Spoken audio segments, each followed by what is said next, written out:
স্বাগত বন্ধুরা, তোমাদের সাথে আজকে শেয়ার করব বারবিকিউ চিকেন টিক্কার রেড ম্যারিনেশনের রেসিপিটা। গ্রিনটা আমি আগামীকাল শেয়ার করব তোমাদের সাথে।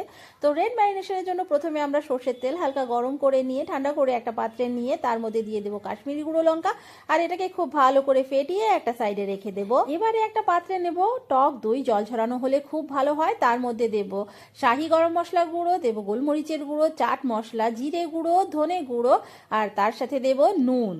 এর মধ্যে আরও দেবো ঝাল লঙ্কা গুঁড়ো। তারপরে সবটাকে একসাথে ভালো করে ফেটিয়ে এর মধ্যে দেবো আদা রসুনের পেস্ট।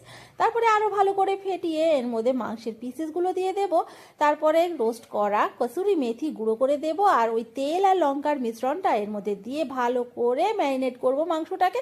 তারপর 3-4 ঘন্টার জন্য ঢেকে রেখে দেবো। একটুখানি লেবুর রস অবশ্যই চিপে দেবে কিন্তু। তারপরে বারবিকিউ করে খেয়ে নাও দারুণ স্বাদের এই চিকেন টিক্কা। ভালো লাগলে কিন্তু অবশ্যই ভিডিওটা লাইক করো আর চ্যানেল সাবস্ক্রাইব করতে ভুলো না।